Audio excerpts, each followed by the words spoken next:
Friends, ಇವತ್ತಿನ day vlog ಶುರು ಮಾಡ್ತಾ ಇದ್ದೀನಿ ಈವ್ನಿಂಗಿಂದ ಅಂತ ಹೇಳ್ಬೋದು. ಇದು ಬಂದು ಫ್ರೈಡೇ ಈವ್ನಿಂಗ್ ವ್ಲಾಗ್. ನಾವು ಊರಿಗೆ ಹೊರಡೋ ಹಿಂದಿನ ದಿನ ಒಂದು ಫಂಕ್ಷನ್ ಇತ್ತು, ಅದಕ್ಕೆ ರೆಡಿಯಾಗಿ ಹೊರಟಿದ್ವಿ. ಆ್ಯಕ್ಚುಲಿ ಹೇಳಬೇಕು ಅಂತಂದರೆ ನಾವು ಫ್ರೈಡೇನೇ ನಾವು ಊರಿಗೆ ಹೋಗಬೇಕಾಗಿತ್ತು. ಬಟ್ ಈ ಒಂದು ಫಂಕ್ಷನ್ ಸಡನ್ನಾಗಿ ಫಿಕ್ಸ್ ಆಗಿದ್ದರಿಂದ ಫಸ್ಟ್ ಇವಾಗ ಬರ್ತಡೇಗೆ ಹೋಗ್ಬಿಡೋಣ ಅಂತ ನೆಕ್ಸ್ಟ್ ಡೇ ಬೆಳಗ್ಗೆನೇ ಇದ್ದು ಊರಿಗೆ ಹೋಗೋಣ ಅಂತ. ಇಲ್ಲ ಅಂದಿದ್ರೆ ಫ್ರೈಡೇನೇ ಇಷ್ಟೊತ್ತಿಗೆ ಆಲ್ರೆಡಿ ಊರಲ್ಲಿ ಇರ್ತಾಯಿದ್ವಿ.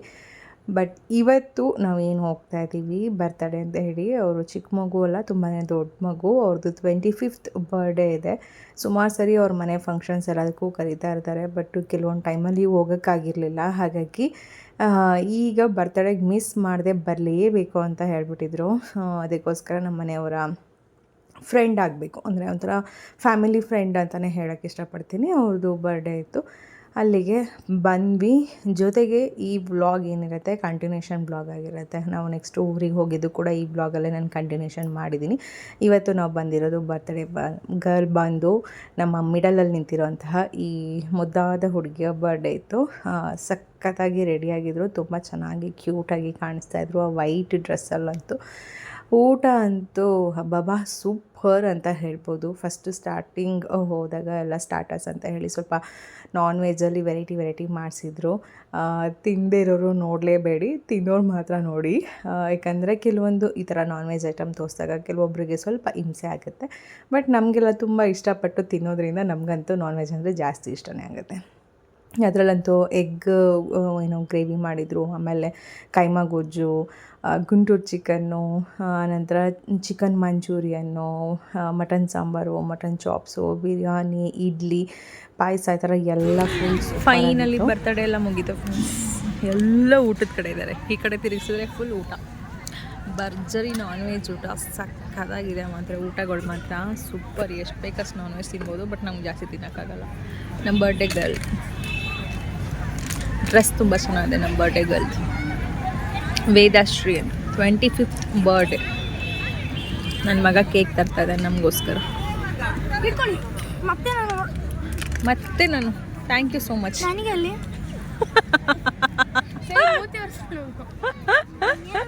ಪಾಪ ಒಂಥರದ್ದು ಹೋಗಿ ತೊಗೊಂಬೋಗಿ ನಿಂಗೆ. ಹೋಗು ಚೈತು, ನೀನು ಅವನಿಗೆ ತೊಗೊಂಬಂದು ಕೊಡು. ಕೊಬ್ಬು ಜಾಸ್ತಿ ಪಾಪ. ಅವ್ನು ತೊಗೊಂಬಂದಿದ್ದನ್ನ ಖಾಲಿ ಮಾಡಿದ್ಲು, ಮತ್ತು ಇನ್ನೊಂದು ಟ್ರಿಪ್ ಕಳಿಸಿದ್ದಾಯ್ತು ಅವನಿಗೆ. ನೋಡಿ ಅಲ್ಲಿ ಬಿಸಾಕಿರೋದು, ಅಲ್ಲಿ ಒದೆ ಕೊಡ್ತೀನಿ ಬಲೂನ್ಸ್ ಮುಟ್ಟಿದ್ರೆ. ಚಿಕ್ಕ ಮಕ್ಳಂಗೆ ಬಲೂನ್ಸ್ ಮುಟ್ಟಕ್ಕೆ ಹೋಗ್ತಾನೆ. ಹುಡುಗಿಯವರಪ್ಪ ಇವರು, ಹುಡುಗಿಯವರ ಅಮ್ಮ ಅವರು, ವೈಟ್ ಸ್ಯಾರಿ ಇರೋರು. ಹುಡುಗಿ ಎಲ್ಲ ಹೊಟ್ಟೋಗ್ಬಿಟ್ರು, ಬರ್ಡೇ ಗರ್ಲೇ ಕಾಣಿಸ್ತಾ ಇಲ್ಲ. ಬರ್ಡೇ ಗರ್ಲ್ ಮಮ್ಮಿ ಇವ್ರ ಜೊತೆ ಸುಮಾರು ಫೋಟೋಸ್ ಇದ್ದಾವೆ. ಕುತ್ಕೊಂಡು ಇಲ್ಲಿ ನಾನು ಕಾಂಪ್ಲಿಮೆಂಟ್ ಕೊಡ್ತಾ ಇದ್ದೀನಿ, ಯಾರ್ಯಾರು ಏನೇನು ಹೆಂಗೆ ಎತ್ತ ಅಂತ. ನಾಳೆ ಊರಿಗೆ ಹೊರಡಬೇಕು. ಇವತ್ತು ಊರಿಗೆ ಹೋಗ್ಬೇಕಾಗಿದ್ದು, ಬರ್ತಡೇಗೋಸ್ಕರ ಕ್ಯಾನ್ಸಲ್ ಮಾಡಿಕೊಂಡು ಬಂದ್ವಿ. ಇವಾಗ ಹೊರಟು ಕೆಲವೊಂದು ತೊಗೊಂಡಿದ್ದೀವಿ, ಕೆಲವೊಂದು ಮರ್ತಿದ್ದೀವಿ. ಈಗ ಹೋಗಿ ಮತ್ತೆ ಸ್ವಲ್ಪ ಎಲ್ಲ ಪ್ಯಾಕಿಂಗ್ ಮಾಡಿಕೊಂಡು ಊರಿಗೆ ಹೊರಡಬೇಕು. ರೆಡಿಯಾಗಿ ಮಾಡ್ತೀನಿ. ನಮ್ಮ ಜೊತೆ ಈ ಸರಿ ಊರಿಗೆ ಒಬ್ಬರು ಸ್ಪೆಷಲ್ ವ್ಯಕ್ತಿ ಬರ್ತಾಯಿದ್ದಾರೆ. ಅದು ಯಾರು? ಊರಿಗೆ ಹೋಗೋ ಬ್ಲಾಗನ್ನು ನೋಡಿ. ಇದೇ ಊರಿಗೆ ಹೋಗೋ ಬ್ಲಾಗು ಕಂಟಿನ್ಯೂಷನ್ನು. ತಮ್ಮನೆಲ್ಲ ಹಾಕ್ಬಿಟ್ಟಿರ್ತೀನಿ. ನಮ್ಮ ಚಿಕ್ಕಮ್ಮ ಬಂದಿರೋದು, ನಮ್ಮ ಚಿಕ್ಕಮ್ಮ ಜೊತೆ ಹೋಗ್ತಾ ಇದ್ದೀವಿ ಸರ್. ಫಸ್ಟ್ ಟೈಮ್ ನಮ್ಮ ಲೈಫಲ್ಲೇ ಫಸ್ಟ್ ಟೈಮ್ ನಮ್ಮ ಚಿಕ್ಕಮ್ಮ ಅವರು ನಮ್ಮ ಜೊತೆ ಊರಿಗೆ ಬರ್ತಾರೆ. ನೋಡೇ ಇಲ್ಲ ಅವ್ರು ನಮ್ಮ ಊರನ್ನ. ಹಂಗಾಗಿ ಇವಾಗ ಬಂದಿದ್ದಾರೆ ಪಾಪ ಅವರು ಊರಿಂದ. ಇಲ್ಲಿಗೆ ಬಂದಿದ್ದಾರೆ, ಬಂದಾಗಿದೆ ಆಲ್ಮೋಸ್ಟು. ಕೆಂಗೇರಿಯಲ್ಲಿ ಬಸ್ ಹತ್ತಿ ಅಲ್ಲಿ ಅಮ್ಮ ಮನೆ ಹತ್ರ ಹೋಗ್ತಿದ್ದಾರೆ. ನಮ್ಮ ಮನೆಯಿಂದ ಪಿಕಪ್ ಬರುತ್ತೆ. ಹ್ಞೂ, ಬೆಳಗ್ಗೆ ಹೊರಟಿದ್ದೀವಿ. ಈಗ ರಾತ್ರಿ ಆಂಟಿ ಬಂದು ಫಂಕ್ಷನ್ ಮುಗಿಸ್ಕೊಂಡು ಅಮ್ಮ ಮನೆಗೆ ಹೋಗಿ, ಅಲ್ಲ ಆಂಟಿ ಕರ್ಕೊಂಡು ಅಮ್ಮ ಮನೆಗೆ ಹೋಗಿ, ಅಲ್ಲಿಂದ ನಮ್ಮ ಮನೆಗೆ ಬಂದು ಅರ್ಧಂಬರ್ಧಂ ನಿದ್ದೆ ಮಾಡಿ ಈಗ ಟೈಮ್ 6:45 ಆಯಿತು. 6 ಗಂಟೆಗೆ ಎದ್ದಿದ್ದು, 3/4 ಗಂಟೆ ರೆಡಿ ಆಗಿದ್ದೀವಿ. ನಿದ್ದೆ ಸರಿಯಾಗಿ ರಾತ್ರಿ 12 ಗಂಟೆವರೆಗೂ ಮಾತಾಡ್ಕೊಂಡು ಕೂತಿದ್ವಲ್ಲ. ಹಾಗಾಗಿ ನಮ್ಮ ಚಿಕ್ಕಮ್ಮ ಫಸ್ಟ್ ಟೈಮ್ ನಮ್ಮ ಊರಿಗೆ ಬರ್ತಾಯಿದ್ದಾರೆ. ನಮ್ಮ ಮದುವೆಯಲ್ಲೂ ಬಂದಿಲ್ಲ, ಬೀಗ್ರೂಟದಲ್ಲೂ ಬಂದಿಲ್ಲ, ಫಸ್ಟ್ ಟೈಮ್. ಅದಕ್ಕೆ ಬರ್ತಾ ಇರೋದು. ಮಗಳು ಇಷ್ಟು ಉದ್ದ ಆದ್ಮೇಲೆ ಬರ್ತಾವ್ರೆ. ಮೊಮ್ಮಗಳು ಎಷ್ಟು 15 ವರ್ಷ ಆಯ್ತಾ? 15 ವರ್ಷ ತುಂಬಿ 16ನೇ ವರ್ಷಕ್ಕೆ ಹೋಗ್ತಾ ಇದ್ದೀವಿ. ಕಾಪಿ ಯಾಕೆ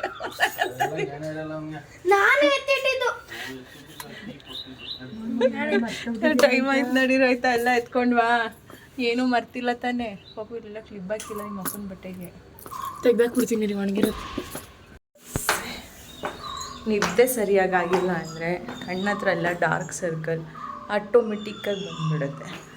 ಯಾರೋ ಒಬ್ಬರು ಕಮೆಂಟ್ ಹಾಕಿದರು, ಸುಷ್ಮಾ ಮೊದಲು ನಿಮಗೆ ಡಾರ್ಕ್ ಸರ್ಕಲ್ ಇತ್ತಲ್ಲ ಹೇಗೆ ಹೋಗ್ಸಿದ್ರಿ ಅಂತ. ನನಗೆ ಡಾರ್ಕ್ ಸರ್ಕಲ್ ಬರೋದೆ ನಿದ್ದೆ ಮಾಡಿದ್ದೆ ಇದ್ದರೆ. ನಿದ್ದೆ ಮಾಡಿಲ್ಲ ಅಂದರೆ ಆಟೋಮೆಟಿಕ್ಕಾಗಿ ಕಣ್ಣು ಕೆಳಗಡೆ ಎಲ್ಲ ಫುಲ್ಲು ರೌಂಡ್ ಕಪ್ಪಗೆ ಹೋಗ್ಬಿಡುತ್ತೆ. ಒಂದೊಂದ್ಸರಿ ಬಿಸ್ನೆಸ್ಸು ವರ್ಕು ಮನೆ ಕೆಲಸ ಎಲ್ಲ ಜಾಸ್ತಿ ಆದಾಗ ನಿದ್ದೆ ಇರೋದಿಲ್ಲ.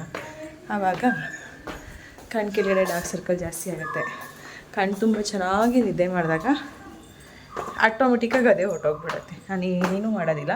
ಸೌತೆಕಾಯಿ ಒಂದು ಡೈಲಿ ಯೂಸ್ ಮಾಡ್ತೀನಿ ಅಷ್ಟೇ. ಡಾರ್ಕ್ ಸರ್ಕಲ್ ಆದಾಗ ದಿನಾ ಸೌತೆಕಾಯಿ ಮಲಗಿದಾಗ ಕೂತಾಗ ಕಣ್ಣು ಮೇಲೆ ಇಟ್ಕೊಂಡು ಮಲ್ಕೋತೀನಿ, ಸ್ವಲ್ಪ ತಣ್ಣಗಾಗಲಿ ಅಂತ. ಅಷ್ಟು ಬಿಟ್ಟರೆ ಇನ್ನೇನು ಮಾಡಲ್ಲ ಫ್ರೆಂಡ್ಸ್. ನಾರ್ಮಲ್ ಹಾಲಿನ ಕೆನೆ ಫೇಸ್ಗೆಲ್ಲ ಅಪ್ಲೈ ಮಾಡ್ತೀನಲ್ಲ ಅದನ್ನೇ ಸ್ಕ್ರಬ್ ಥರ ಯೂಸ್ ಮಾಡ್ಕೊಳ್ತೀನಿ ಅಷ್ಟೆ. ಕಡಲೆ ಹಿಟ್ಟು ಹಾಕ್ಬಿಟ್ಟು ಹೊಡೋಣ. ಎಲ್ಲ ಹತ್ತು ಕೂಡ್ತವ್ರೆ. ನಮ್ಮಮ್ಮನೂ ಚಿಂಟು ಹಿಂದಕ್ಕೆ ಕಳಿಸಿದ್ರಾ? ಹಾಂ ಮನು ದಾಟ್ಬಿಟ್ಟಿರಾ? ಹಾಕ್ಸ್ತಾ ಇದ್ದೀನಿ, ಇಲ್ಲ ಅಂದ್ರೆ ಅಲ್ಲೇ ಹಾಕ್ಸ್ತಾ ಇದ್ದೆ. ಆಟೋಗೆ ಗ್ಯಾಸ್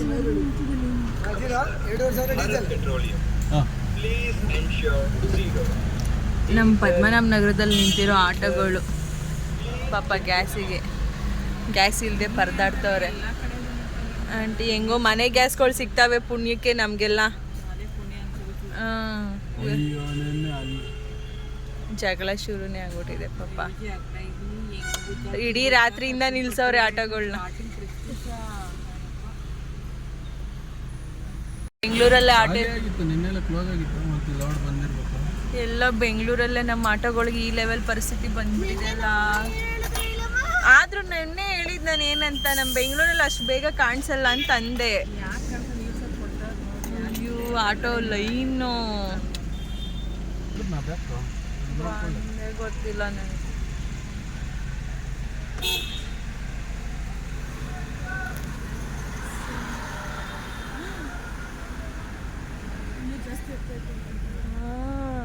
ಎಲ್ಲರೂ ಪಾಪ ಆಟೋ ಪರಿಸ್ಥಿತಿ, ನಮ್ಮ ಬೆಂಗಳೂರು ಕತೆ. ಎಷ್ಟು ಆಟೋ ಕ್ಯೂ ನಿಂತಿದ್ದಾವೆ ನೋಡಿ ಫ್ರೆಂಡ್ಸ್. ಹೌದಾ? ಅದೇ ನೋಡಿಲ್ಲ ನಾನು. ಏನು ಇಲ್ಲಿವರೆಗೂ ಹಿಂಗೆ ನಿಂತ್ಕೊಂಡ್ಬಿಟ್ಟಿದ್ಯಲ್ಲ. ಓಹೋ ಹೋಗ್ತಾ ಇತ್ತು ಲೈನು.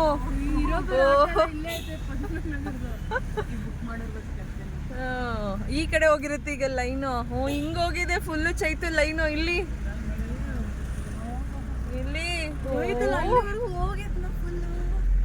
ಅಯ್ಯೋ ದೇವರೇ ಭಗವಂತ, ನಿಜವಾಗ್ಲೂ ಭಯ ಆಗ್ತಾ ಇದೆ ಪರಿಸ್ಥಿತಿ ನೆನ್ಸ್ಕೊಂಡ್ರೆ ನಮ್ಗೆಲ್ಲರಿಗೂ. ಇವಾಗ ಅಡುಗೆಗೆ ಸಿಲಿಂಡ್ರು ಇಲ್ದೋದಂಗೆ ಹಿಂಗೆ ಮಾಡೋದು ಕತೆ.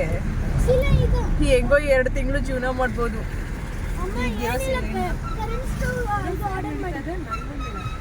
ಏನಿಲ್ಲ, ಟೆರೆಸ್ ಮೇಲೆ ಹೋಗ್ಬಿಟ್ಟು ಒಲೆ ಹಾಕ್ಬಿಡ್ತೀನಿ ನಾನು ಅಷ್ಟೇ. ಇಲ್ಲ ಹೌದು, ಮುಂದ್ಗಡೆ ಸೀಟ್ ಮನೆ ಆಂಟಿಯವ್ರು ಇದ್ದಾರಲ್ಲ, ಅವ್ರ ಮನೆ ಮುಂದೆ ಹಾಕೊಂಡು ಅಡುಗೆ ಮಾಡ್ಕೊಂಬರೋದು, ಅಡುಗೆ ಮಾಡ್ಕೊಳ್ಳೋದು, ಓವನಲ್ಲಿ ತಂದು ಬಿಸಿ ಮಾಡ್ಕೊಂಡು ತಿನ್ನೋದು ತಣ್ಣಗಾದ್ರೆ. ಅದಕ್ಕೆ ಈಗ ಡಬಲ್ ದುಡ್ಡು ಔಟ್ ಆಫ್ ಸ್ಟಾಕ್. ಚಟ್ನಿ ಮೊಸರು ಬಜ್ಜಿ ನಿಮಗೆ ಅನ್ಸುತ್ತೆ ಉಪ್ಪು ಜಾಸ್ತಿ ಆಗ್ತದೆ. ಟೇಸ್ಟ್ ತಗೊಳ್ಳಿ ಆಂಟಿ. ಪೊಂಗಲ್ ತಿನ್ನಲ್ಲ ಆಂಟಿ, ಬೇಡ ಅಂತೆ. ಗೊತ್ತಿಲ್ಲ, ನನಗೂ ಪೊಂಗಲ್ ಇಷ್ಟ ಆಗಲ್ಲ.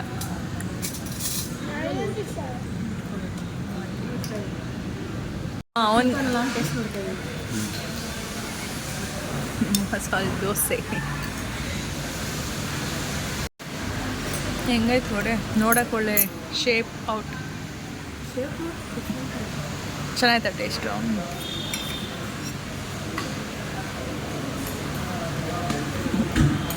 ಬೆಳಗ್ಗೆ ಬೇಗನೆ ಎದ್ದು ಎಷ್ಟು ಸಾಧ್ಯ ಅಷ್ಟು ಎಲ್ಲ ಕೆಲಸ ಮುಗಿಸಿ ಹಿಂದಿನ ದಿನವೇ ಎಲ್ಲ ಪ್ಯಾಕಿಂಗ್ ಎಲ್ಲ ಮಾಡಿದ್ದೆಲ್ಲ ಆಗಿತ್ತು. ಎಲ್ಲ ತೊಗೊಂಡು ಆಲ್ಮೋಸ್ಟ್ ಬಿಸಿಲು ಜಾಸ್ತಿ ಆಗೋದಕ್ಕೂ ಮುಂಚೆ ಊರಿಗೆ ಸೇರ್ಕೋಬೇಕು ಅಂತ ಅಂದ್ಕೊಂಡ್ವಿ. ಹಾಗೆ ಬೇಗನೆ ಊರಿಗೂ ಕೂಡ ಬಂದ್ವಿ. ಒಂದು 12 ಗಂಟೆ ಒಳಗಡೆ ಎಲ್ಲ ನಾವು ಊರಿಗೆ ರೀಚ್ ಆದ್ವಿ. ಬಂದಿದ್ದ ತಕ್ಷಣ ಆಲ್ಮೋಸ್ಟ್ ಆಲ್ ನನ್ನ ಕೆಲಸಗಳು ಬರೀ ಕ್ಲೀನಿಂಗ್ ಅಂತಲೇ ಇರುತ್ತೆ. ಅದೇ ಕೆಲಸ ಸ್ಟಾರ್ಟಿಂಗ್ ನಾನು ಇವಾಗ ಶುರು ಮಾಡಿದಂಥದ್ದು. ತಪ್ಪಲೆಗಳೆಲ್ಲ ಒಂದು ಕಡೆಗೆ ಇಟ್ಬಿಡ್ಬೇಕು.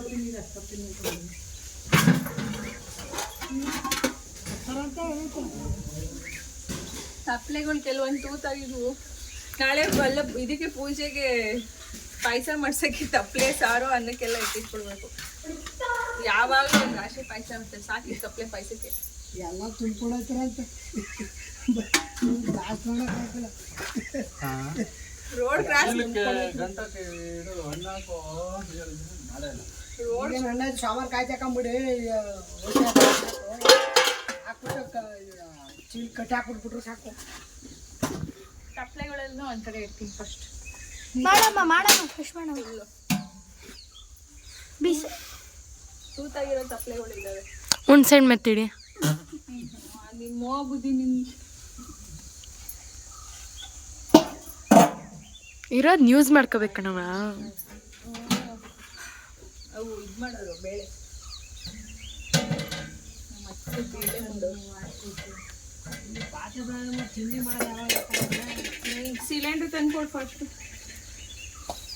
ಮನೆ ಒಳಗೆ ಬರ್ತಾ ಇದ್ದಂಗೆ ಇದ್ದಿದ್ದೆಲ್ಲ ಪಾತ್ರೆಗಳನ್ನೂ ತೆಗೆದು ಹೊರಗಿಟ್ಟೆ. ಯಾಕಂದರೆ ಕಂಪ್ಲೀಟ್ ಎಲ್ಲ ಕ್ಲೀನ್ ಮಾಡಿಬಿಟ್ಟು ಯಾವ್ದು ಬೇಕು ಯಾವ್ದು ಬೇಡ ಯಾವ್ದು ಹಾಳಾಗಿದೆ ಎಲ್ಲನೂ ಕೂಡ ಒಂದು ವೆರೈಟಿಯಾಗಿ ಡಿಫ್ರೆಂಟಾಗಿ ಜೋಡಿಸ್ಬಿಟ್ಟು ಬೇಕಾಗಿರೋ ಇಟ್ಕೊಂಡು ಬೇಡದಿರೋದೆಲ್ಲ ಬಿಸಾಕ್ಬಿಡೋಣ ಅಂತ ಡಿಸೈಡ್ ಆಗಿದ್ದೆ.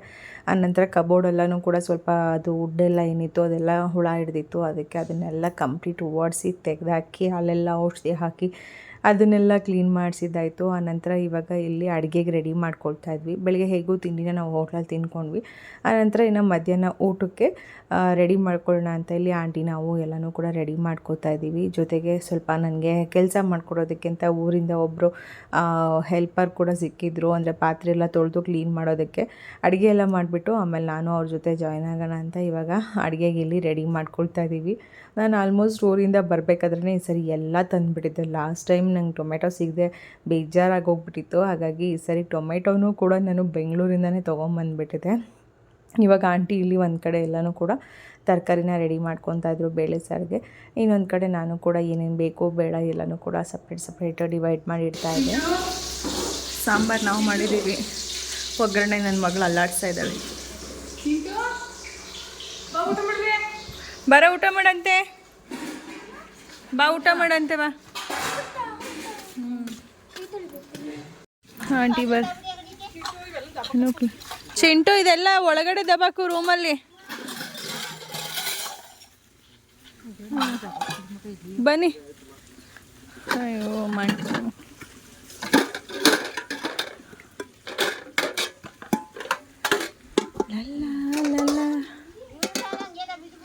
ಹಾಂ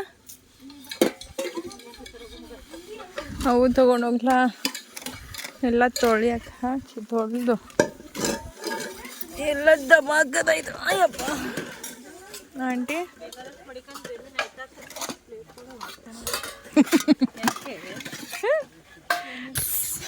ಈಗ ಹಿಂಗೆ ಹೋಗೋಣ ಹಂಗೆ ಹೋಗೋಣ ಆ ಕಡೆ ಹೋಗೋಣ ಈ ಕಡೆ ಹೋಗೋಣ ಆಂಟಿ. ನನಗೆ ಗೊತ್ತಿಲ್ಲ, ನನಗೆ ಗೊತ್ತೇ, ನಾನು ನೋಡಿದ್ದೇನೆ. ನೀನು ನೋಡಿದ್ರು ಕರ್ಕೊ ಹೋಗ್ಬೇಕು. ಉತ್ತರ ಒಬ್ಬಳು ಈಗ ನಮ್ಮ ಆಂಟಿನ ಯಾವ ಕಡೆ ಹೇಳ್ತಾಳೆ, ನಾವು ಉತ್ತರ ಹೇಳ್ತಾವೆ ನೋಡ್ರವ. ಯಾವ ಕಡೆ ಕರ್ಕೊಂಡು ಹೋಗ್ಲಿ ಅಂತ ಕೇಳ್ತಾ ಇದೀನಿ. ಅದು ಯಾವ ಕಡೆ ಕರಂಡಿರು ಕರ್ಕೋಬೇಕು. ನಮ್ಗೆ ಗೊತ್ತಿಲ್ಲರು ಇದೇ ಪ್ರಶ್ನೆ ನೀವು ತೋರ್ಸೋ. ನಾನು ಏನು ತೋರ್ಸ ಮಗಳನ್ನ ಮದ್ವೆ ಮಾಡ್ಕೊಟ್ಟು 15 ವರ್ಷ ಆಗೈತೆ. 16 ವರ್ಷ ನಡೀತಾ ಇದೆ. ವರ್ಷಕ್ಕೆ ಈ ಕರ್ದವಳೆ ಈಗ ಬಂದೀನಿ. ನಾನು ಕರ್ದಿದ್ದೀನಿ ಸುಮಾರು ಸರಿ, ಬಂದಿಲ್ಲ ಅವರು. ನೋಡು, ಹ್ಞೂ ನಿಜ ಫ್ರೆಂಡ್ಸ್, ಸತ್ಯ. ನಾನು ನಮ್ಮ ಅಪ್ಪನೂರಿಗೆ ಹೋಯ್ತಾ ಇರಲಿಲ್ಲ. ಮತ್ತೆ ಎಲ್ಲಿ ಮದುವೆ ಆಗ 16 ಹೆಂಗೋ ನಿಮ್ಮ ಅಪ್ಪ ಮನೆ ಮಾಡ್ತಾನಿಲ್ಲ, ನಿಮ್ಮ ಅಣ್ಣ ಮನೆ ಮಾಡ್ತಾ ಬರುವೆ ನಡಿ. ಬಂದ್ವಿ ಅಲ್ಲಿ ಅಲ್ಲ, ಗಂಡನ ಮನೆಗೆ ವರ್ಷಕ್ಕೆ 2 ಸರಿ ಬರ್ತೀನಿ. ಇನ್ನು ಅಪ್ಪನ ಮನೆಗೆ ದೂರ ಅನ್ಕ ಬರಲ್ಲ. ಅಪ್ಪನ ಮನೆಗೆ ವರ್ಷಕ್ಕೆ ಒಂದೇ ಸರಿ ಅಲ್ವೇ ಹಂಗೆ. 5 ಅವರ್ ಜರ್ನಿ, ಅದೇ 1 ಅವರ್ ಜರ್ನಿ ಬರ್ಬೋದು ನಡಿ. 5 ಅವರ್ ಕೂತ್ಕೊಂಡು ಬರೋದಿರುತ್ತಲ್ಲ, ಬೇಜಾರಾಗಿ ಹೋಗಿರುತ್ತೆ ಕೂತು. ಬೆಳಗ್ಗೆ ಇವತ್ತು ಅದಕ್ಕೆ ಅನ್ಸಿಲ್ಲ 6 ಗಂಟೆ ಬಂದಿದ್ರೆ ಏನಾರ ಅದನ್ನೇ ಅನ್ನೋದು. ನನಗೆ ಬರತ್ರೆ ತಂಪತ್ತಲ್ಲಿ ಹೋದ್ರೆ ಗೊತ್ತಾಗೋದಿಲ್ಲ, ಬಿಸಿಲು ಹೋದ್ರೆ ಆಗೋದಿಲ್ಲ. ಇಲ್ಲ ಆ ಕಡೆಯಿಂದನೂ ಬರ್ತಾರೆ, ಆ ಕಡೆ ಒಂದಿದೆ ಮಡ್ಗವ್ರೆ. ತೋರಿಸ್ತೀನಿ ನಾನು. ಇದೆಲ್ಲ ಫುಲ್ ನಮ್ಮದೇ ಜೋಳ ಹಾಕಿರೋದು. ಅದು ಫೋಟೋ ಇಟ್ಕೊಬಿಡ್ತಾ ಇದೀನಲ್ಲ, ಅದಕ್ಕೆ ಓಡ್ಬೋದು. ನಾನು ಸ್ವಲ್ಪ ಫೋಟೋ ತೆಗೀರಿ. ನೋಡಿದ್ರೆ ಭಯ ಆಯ್ತವಲ್ಲ ವಾಸಿನವ, ಹಿಂಗವೇ ಕೊಂಬುಗಳು ಕಟ್ಟಾಕವ್ರೆ ಎಲ್ಲ. ಇದೆಲ್ಲ ಈ ಸಲ ಲಾಸ್ಟ್ ಟೈಮ್ ಬಂದಾಗ ಜೋಳ ಎಲ್ಲ ಹೆಂಗೆ ತಿಂದಿದ್ದೀವಿ ಗೊತ್ತಾ ಆಂಟಿ ನಾವು?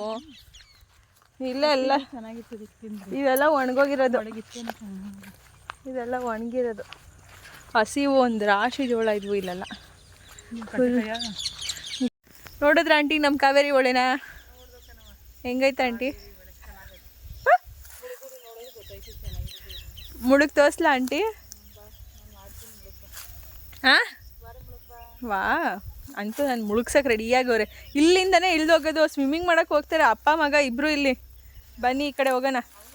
ಹ್ಞೂ ಏ ಬನ್ನಿ ಆಂಟಿ. ಅಯ್ಯೋ ನಮ್ಮ ಆಂಟಿ ಅಲ್ಲ ಆಂಟಿ, ಇಲ್ಲಿ ಹೋಗ್ಬೋದು ಬನ್ನಿ. ಇಲ್ಲಿ ತವರೇದೇನೋ ಬಂದ್ಬಿಟ್ಟವ್ರು ಬೀಜ, ಪರವಾಗಿಲ್ಲ. ಮೀನು ಬಲೆ ಹಾಕ್ತವ್ರು ನೋಡಿ ಅಲ್ಲಿ ಮೀನು ಹಿಡಿಯೋಕ್ಕೆ. ಯಾರಿಗೂ ಅಲ್ಲಿ ಮೀನು ಬಲೆ ಹಾಕ್ತವ್ರು ನೋಡಿ. ಇವಾಗ ಹೊಸ್ದಾಗಿ ಕಟ್ಟವ್ರೆ ವಾಟರ್ ಟ್ಯಾಂಕಲ್ಲಿ, ಇಲ್ಲಿಂದ ನೀರು. ಈಗ ಹೊಸ್ದಾಗಿ ಕಟ್ತವ್ರೆ ವಾಟರ್ ಟ್ಯಾಂಕ್ ನೀರು ಅಲ್ಲಿ. ಅವಾಗೆಲ್ಲ ನಮ್ಮ ಅತ್ತೆ ಇದು ಫುಲ್ಲು ನೀರಿರ್ಲಿಲ್ಲ ಆಂಟಿ, ತಳುಕೋಗ್ಬಿಟ್ಟಿತ್ತು. ಇಲ್ಲಿಂದ ಅಲ್ಲಿವರೆಗೂ ನಡ್ಕೊಂಡು ಕಲ್ಲು ಹಾಕೊಬಿಟ್ರೆ ಆರಾಮಾಗಿ ಬಟ್ಟೆ ಹಿಂಡ್ಬೋದ್ಕನೆ ಅಲ್ವಾ? ನಮ್ಮ ಅತ್ತೆ ಇದ್ದಾಗ ಕಳ್ಗಿಳ್ಳೊಳೆನಾ ಅಂದರೆ ಅಂದರೆ ಓದ್ನಾಥ್ಪುರದಲ್ಲಿ ಯಾವಾಗ ಟೈಮಲ್ಲಿ ಯಾವ ನೀರು ಬರ್ತದೆ ಅಂತ ಹೇಳೋಕ್ಕಾಗಲ್ಲ, ಕಳ್ಳೊಳೆ ಅಂತಾರಲ್ಲ, ಹಂಗೆ ಇಲ್ಲೂ ಹಂಗೇನಾ ಅಂತ. ನಂಗೆ ಗೊತ್ತಿಲ್ಲಪ್ಪ ಯಾವ ಹೊಳೆ, ನಾವೆಲ್ಲ ಐಡಿಯಾ ಇಲ್ಲ ನನಗೆ. ಒಟ್ನಲ್ಲಿ ನೀರು ಕಾವೇರಿ ಹೊಳೆ ಅಂದರೆ ಹೋಗ್ತಾ ಇರುತ್ತೆ ಬರ್ತಾ ಇರುತ್ತೆ, ಹೋಗ್ತಾ ಇರುತ್ತೆ ಬರ್ತಾ ಇರುತ್ತೆ. ಡ್ಯಾಮ್ಗಳಿಂದ ನೀರು ಬಿಡ್ತಾರಲ್ಲ ಎಲ್ಲ ಫುಲ್ ತುಂಬೋದಾಗ ಡ್ಯಾಮ್ಗೆ ಹೋಗ್ತಾರೆ. ಆಗ್ತದನೋ ಹಿಡಿತದನೋ ಏನು ಮಾಡ್ತಾವ್ರೋ ಇವಾಗ ಗೊತ್ತಿಲ್ಲ. ಮೀನಲ್ಲಿ ಮೀನು ಹಿಡಿತಾರೆ. ಅವಾಗೆಲ್ಲ ಮರಳೆತ್ತವ್ರಂತ ಇಲ್ಲೆಲ್ಲ ಮೊದಲು. ಎಲ್ಲ ಹಾಕಿರೋ ಬೆಲೆ ಕೊಟ್ಟವ್ರೆ ನಮ್ಗೆ. ಹ್ಞೂ ಬೆಳಗ್ಗೆ ತೆಗಿಯೋಕ್ಕೇನೋ ಹಾಂ ಇಲ್ಲಿ ಹಾಕಿದ್ದಾರೆ ನೋಡಿ. ಮರ್ಜು ಆಗ್ತೈತಿ. ಮೀನು ಕಾಣಿಸ್ತಾ ಇಲ್ವಲ್ಲೇ? ಮೀನೇ ಇಲ್ಲ ಅನ್ಸುತ್ತೆ, ಅದಕ್ಕೆ ಕಾಣಿಸ್ತಾ ಒಂದು ಸಣ್ಣ ಮೀನು ಕಾಣಿಸ್ತಾ ಇಲ್ಲ. ಮೀನಿಲ್ಲ ಅನ್ಸುತ್ತೆ ಆಂಟಿ, ಅದಕ್ಕೆ ಕಾಣಿಸ್ತಾ ಇಲ್ಲ.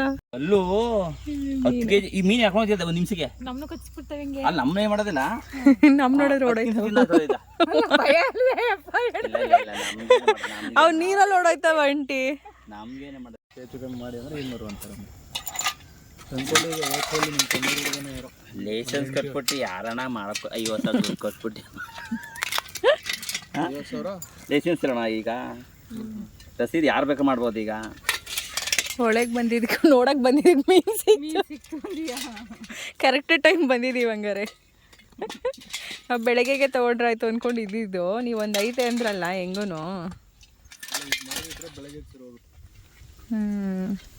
ಎಲ್ಲಿ ಸರ್ ಅವ್ರಿಗೆ ಲೈಸೆನ್ಸ್ ಕಟ್ಟಾಯ್ತಪ್ಪ, ಸಾಯ್ಬ ಭಯಂಕರ ಸಾಲ ಕೊಡ್ತಾನೆ ಅವ್ರಿಗೆ. ಡಿಪಾರ್ಟ್ಮೆಂಟು ಅವ್ರಿಗೆ ಲೈಸೆನ್ಸ್ ಇಲ್ವಲ್ಲ ಸರ್ ಅವ್ರಿಗೆ. ನಾನು ಮತ್ತು ಆಂಟಿ ಇಬ್ಬರು ಕೂಡ ಬೆಳಗ್ಗೆಯಿಂದ ಕೆಲಸ ಮಾಡಿ ಸಾಕಾಗೋಗ್ಬಿಟ್ಟಿತ್ತು. ಸ್ವಲ್ಪ ರಿಲ್ಯಾಕ್ಸ್ ಟೈಮ್ ಅನ್ನೋ ಥರ ನಾವು ಇಬ್ಬರು ಸ್ವಲ್ಪ ವಾಕ್ ಮಾಡ್ಕೊಂಡು ಹಾಗೆ ಹೊಳೆ ಹತ್ರ ಬಂದ್ವಿ. ನಾವು ಬಂದಿದ್ದು ಆ ಟೈಮಲ್ಲೇ ಇಲ್ಲಿ ಮೀನು ಹಿಡಿತಾಯಿದ್ರು. ಫೈನಲಿ ಒಂದು ಮೀನು ಸಿಕ್ಕಿತ್ತು ಅವ್ರಿಗೆ. ಅವ್ರನ್ನ ನಾವು ಕೇಳಿದ್ವಿ ಮೀನು ಏನಾದರೂ ಇದೆಯಾ ಅಂತ. ಯಾಕಂದರೆ ಶನಿವಾರ ತಿನ್ನೋದಿಲ್ಲ, ಬಟ್ ಮೀನು ಸಾಂಬಾರೆಲ್ಲನೂ ಕೂಡ ನಾವು ಒಂದಿನ ಮುಂಚಿತವಾಗಿ ಮಾಡಿಟ್ರೆ ಅದು ನೆಕ್ಸ್ಟ್ ಡೇಗೆ ಟೇಸ್ಟ್ ಜಾಸ್ತಿ ಆಗಿರುತ್ತೆ ಅಂತಾರಲ್ಲ. ಹಾಗಾಗಿ ಇದ್ದರೆ ತೊಗೊಂಡು ಹೋಗ್ಬಿಟ್ಟು ಇವತ್ತು ಸಾಂಬಾರು ಮಾಡಿಟ್ಬಿಡೋಣ, ಬೆಳಗ್ಗೆಗೆ ಇಡ್ಲಿ ಅಥವಾ ದೋಸೆ ಏನಾದರೂ ಮಾಡ್ಕೋಬೋದು ಅಂತ. ಯಾಕಂದರೆ ನಾನು ನೆನೆಸಿಟ್ಟಿದ್ದೆ, ಬಂದಿದ ತಕ್ಷಣ ಮಧ್ಯಾಹ್ನನೇ ನಾಳೆಗೆ ಇಡ್ಲಿನ ಅಥವಾ ದೋಸೆನ ಏನಾದರೂ ಮಾಡ್ಕೊಳ್ಳೋಣ ಅದಕ್ಕೆ ಅಂತ ಹೇಳಿ ಅಕ್ಕಿ ಎಲ್ಲ ನೆನೆಸಿಟ್ಟಿದ್ದೆ. ನಾವು ಬಂದಿದ್ದ ಟೈಮ್ ಕರೆಕ್ಟಾಗಿ ಮೀನು ಕೂಡ ಸಿಕ್ತು. ಬಟ್ ಇಲ್ಲೇನು ಅಂದರೆ ತೂಕದ ಬಟ್ಟೆ ಇಟ್ಕೊಂಡಿರಲ್ಲ ಅವರು. ಒಂದೇ 1 kg ಒಂದು ತೂಕದ ಬಟ್ಟೆ ಇಟ್ಕೊಂಡಿರ್ತಾರೆ. ಆ 1 kg ತೂಕದ ಬಟ್ಟೆಗೆ ಒಂದಷ್ಟು ಕಲ್ಗಳನ್ನ ಸೇರಿಸಿ ಒಂದೊಂದು ಕೆ ಜಿ ಸೇರಿಸೋ ಹಾಗೆ ಸೇರಿಸ್ಬಿಟ್ಟು ಆ ಮೀನಿಗೆ ಎಷ್ಟು ತೂಕ ಬರುತ್ತೆ ಅಂತ ನೋಡಿ ಕಲ್ಗಳಿಂದ ತೂಕ ಮಾಡಿ ಕೊಡುವಂಥದ್ದು.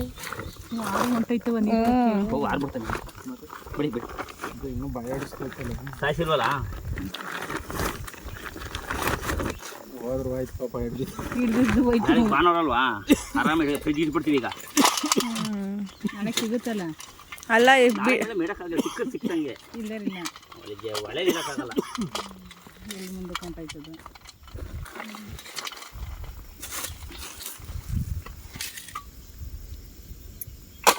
ನಾವಂತೂ ಊರಿಗೆ ಬಂದರೆ ಜಾಸ್ತಿ ಇಷ್ಟಪಡೋದೇ ಮೀನು. ಅದರಲ್ಲಂತೂ ಈ ಥರ ನಮಗೆ ಹೊಳೆ ಮೀನು ಸಿಕ್ಬಿಟ್ರಂತೂ ಭಾಳ ಖುಷಿ ಆಗಿಬಿಡುತ್ತೆ. ಯಾಕಂದರೆ ಹೊಳೆ ಮೀನು ರುಚಿನೇ ಬೇರೆ ಥರ ಇರುತ್ತೆ. ಈ ಸಾಕಿರೋ ಮೀನು ಜೊತೆಗೆ ಆ ಸಮುದ್ರದ ಮೀನು ಇವೆಲ್ಲದಕ್ಕಿಂತ ಫ್ರೆಶ್ಶಾಗಿ ಬಲೆ ಹಾಕಿ ತೆಗೆದು ಇನ್ನೂ ಒಂಥರ ಫ್ರೆಶ್ ಮೀನು ಏನಿರುತ್ತೆ ಹೊಳೆದು ಅದರ ರುಚಿನೇ ಬೇರೆ. ಅದರಲ್ಲಂತೂ ತುಂಬ ದೊಡ್ಡ ಮೀನೇ ಸಿಕ್ಬಿಟ್ಟಿತ್ತು. ಸುಮಾರು ಒಂದು 7 kg ಮೀನಿತ್ತು. ಬಟ್ ಆ ಮೀನಿನ ಒಳಗಡೆ ಮೊಟ್ಟೆನೇ ಜಾಸ್ತಿ ಇತ್ತು. ಇದು ನನಗೆ ಹೆಣ್ಣಾ ಗಂಡ ಅಂತ ಡೌಟ್ ಆಯಿತು. ಹಾಗಾಗಿ ಅವನ್ನ ಕೇಳ್ತಾ ಇದ್ದೆ, ಈ ಮೀನು ಹೆಣ್ಣು ಮೀನಾ ಗಂಡು ಮೀನಾ ಅಂತ. ಆಲ್ಮೋಸ್ಟ್ ಆಲ್ ಇದು 7 kg ಏನಿದೆ ಇದು ಗಂಡು ಮೀನಾಗಿದ್ರಂತೂ ಜಾಸ್ತಿ ನಮಗೆ ಒಳಗಡೆ ಏನಿರುತ್ತೆ ಪೀಸಸ್ ಅದು ಜಾಸ್ತಿ ಸಿಗೋದು. ಬಟ್ ಹೆಣ್ಣು ಮೀನಾಗಿದ್ದರಿಂದ ಸ್ವಲ್ಪ ಒಂದು 2 kg ಬರೀ ಒಳಗಡೆ ಮೊಟ್ಟೆನೇ ಇತ್ತು ಆ ಮೀನಿನ ಒಳಗಡೆ. ನಾನು ಅದನ್ನು ಅವ್ರನ್ನ ಕೇಳಿದಾಗ ಹೆಣ್ಣಾ ಗಂಡ ಅಂತ ಕೇಳಿದಾಗ ಅವ್ರು ಅದ್ರ ಬಗ್ಗೆ ಹೇಳ್ತಾಯಿದ್ರು. ನಾಳೆ ಕೊಡ್ತಾರೆ ನಮಗೆ. ಕೆಂಪು ಅಂದ್ರೆ ಮೇಡಮ್ ಇದು ಹೆಣ್ಮೀನ ಅಂತ. ಗಂಡು ಮೀನ ಅಂದ್ರೆ ಬಲೆ ಇದು. ಗಂಡು ಮೀನ ಅಂದ್ರೆ ಮೇಡಮ್ ಹಾಲು ಕಡಿತದೆ. ಹೌದ್ರಾ? ಹೊಟ್ಟೆ ಇರಕ್ಕಿಲ್ಲ ಜಾಸ್ತಿ. ಗಂಡು ಮೀನು ಹಾಲು ಕಡಿತದೆ, ಹೆಣ್ಮೀನ ಇಟ್ಟೇ ಬರುತ್ತೆ. ಬಿಡಿ ಮೇಡಮ್, ಅಯ್ಯೋ ಅದೇನು ದೊಡ್ಡ ವಿಚಾರನಲ್ಲ. ನೀವು ತಿಂದ್ರು ಮಣ್ಣೆ ಕೊಡ್ತೀನಿ ಅಂತ ಇದೀರಲ್ಲ. ಬ್ಯಾಡ್ ವಾಪಸ್ ಇಸ್ಕೊಳ್ಳಿ, ತೊಂದ್ರೆ ಏನಿಲ್ಲ. ಈಗ ಯಾವುದು ಅಡಿಕೆ ಎಷ್ಟು ವರ್ಷಕ್ಕೆ ರೀ ಪಡ್ಕೆ? ಎಷ್ಟು ವರ್ಷಕ್ಕೆ ಅಡಿಕೆ ಫಲ?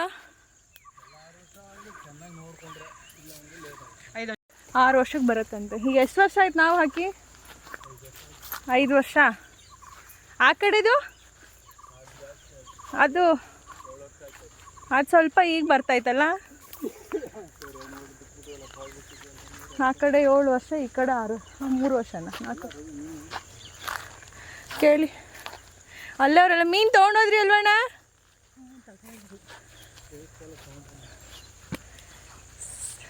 ಸಂಜೆ ಸ್ವಲ್ಪ ಓಡಾಡಿಕೊಂಡು ಮೀನು ಇಟ್ಕೊಂಡು ಬಂದಿದ್ದ ನಂತರ ಇನ್ನೊಂದು ಸ್ವಲ್ಪ ಏನು ಪಾತ್ರೆ ಎಲ್ಲ ಇತ್ತು ತೊಳೆದಿರೋ ಅಂಥದ್ದು ಅದನ್ನೆಲ್ಲ ಆಂಟಿ ಒರೆಸ್ಕೊಡೋಕ್ಕೆ ಶುರು ಮಾಡಿದ್ರು. ನನಗೆ ಯಾವ್ದು ಬೇಕೋ ಬೇಡ ಅದನ್ನೆಲ್ಲ ಸಪ್ರೇಟ್ ಒಂದು ಕಡೆ ಇಟ್ಕೊಳ್ಳೋಣ, ಏನು ಯೂಸ್ ಮಾಡಲ್ಲ ಅದನ್ನೆಲ್ಲ ಒಂದು ಚೀಲ ಕಟ್ಬಿಟ್ಟು ಎತ್ತಿಟ್ಬಿಡೋಣ ಅಂತ ಹೇಳಿ ಇವತ್ತು ಕಂಪ್ಲೀಟ್ ಬೆಳಗ್ಗೆಯಿಂದ ನಾನ್ ಸ್ಟಾಪ್ ಕೆಲಸ ಮಾಡ್ತಾನೇ ಇದ್ದೆ.